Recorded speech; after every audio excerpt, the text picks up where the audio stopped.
সবাই কেমন আছেন? আজকে শুরু করব ইউনাইটেড স্টেটস। চাকরি বাজারে সবচেয়ে গুরুত্বপূর্ণ বর্তমানে যেহেতু হট টপিক ইউনাইটেড স্টেট, যেহেতু তারা বর্তমানে বিশ্বের মোট ফ্রি 5 কান্ট্রির অন্যতম একটা দেশ মার্কিন যুক্তরাষ্ট্র। মার্কিন যুক্তরাষ্ট্র আয়তনে পৃথিবীর সবচেয়ে বিশ্বের চতুর্থ দেশ হচ্ছে মার্কিন যুক্তরাষ্ট্র, যদিও বৃহত্তম হচ্ছে রাশিয়া। আর পৃথিবীর দীর্ঘতম সীমান্ত যুক্তরাষ্ট্র কানাডা। একটা কথা বলে রাখি, পৃথিবীর দীর্ঘতম একটা ভারতের সাথে বাংলাদেশের সীমান্ত আছে। আর মার্কিন যুক্তরাষ্ট্র সাথে কানাডার যে সীমান্ত, এটা হচ্ছে পৃথিবীর দীর্ঘতম সীমান্ত। আর স্বাধীনতা, এই যে যুক্তরাষ্ট্রের স্বাধীনতা সংগ্রাম শুরু হয় মূলত 1776 সালে 4 জুলাই। আর এই স্বাধীনতা আন্দোলনের জনক হচ্ছে বা যিনি লিড দিয়েছেন জর্জ ওয়াশিংটন, উনার নেতৃত্বে মূলত হচ্ছে মার্কিন যুক্তরাষ্ট্র স্বাধীন হয়।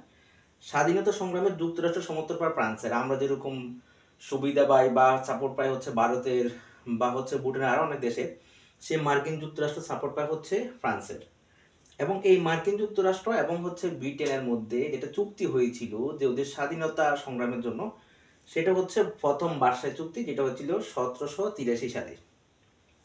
এই ভার্সাই মতো হচ্ছে ফ্রান্সের একটা শহর।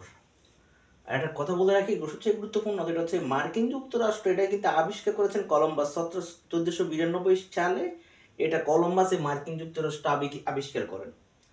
তারপর হচ্ছে ইলেকট্রাল, একটা জিনিস বলি, মার্কিন যুক্তরাষ্ট্র আমাদের যেরকম সংসদীয় আসন 350টা, মার্কিন যুক্তরাষ্ট্রের ভোটার সিস্টেমটা আলাদা, সেটা হচ্ছে ইলেকটোরাল ভোট। এই ইলেকটোরাল মোট হচ্ছে আপনার 538টা। 538টা ভোটের মধ্যে কেউ যদি মার্কিন যুক্তরাষ্ট্রের প্রেসিডেন্ট হতে চায়, তাকে অবশ্যই 270টি ভোট পেতে হবে। সবাইকে থ্যাংক ইউ, থ্যাংক ইউ।